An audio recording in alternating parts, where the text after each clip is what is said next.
Mamasala ng Senator Bam Aquino na alayang planong kumandidato bilang vice-presidente king daratang aalalan king 2028. Katukining sasabihan da kanong posibleng maging katandem ng Vice President Sara Duterte.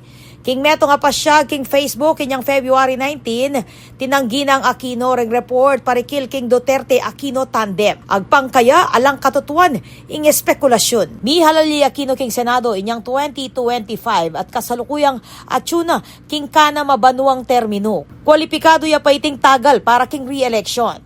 Meg kay nge ing pisasabyan kay bat nang sinabi king meto nga interview na ideal king Pilipinas na kete king Pilipinas nemo hearing ng dating Presidente Rodrigo Duterte kaugnay ning kasong harapan king International Criminal Court o ICC. Mamasala ng Aquino nagagalang na ing proseso ning ICC. Dirikdik na mo naman ning senador na dapat manaig ing marano na pamamulitika kabang mamaraping bansa kareng seryosong problema kalupan ning crisis king edukasyon, kawalan ning obra, mata sa presyo ning panyalwa na pong korupsyon. Bilang chairperson ng Senate Committee on Basic Education, sinabi ng Aquino na makatutukya king pamanyulong ning panukalang batas ang makasaop kareng Pilipino lakwas na king sektor ning edukasyon.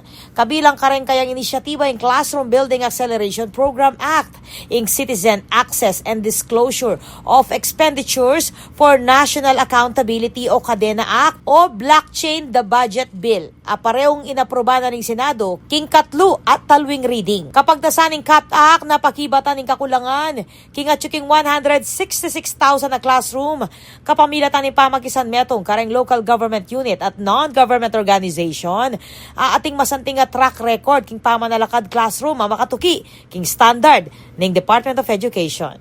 Ako po, Patricia Mamangon para king News Force Pampanga, balitang tutuking Balen, susuyo.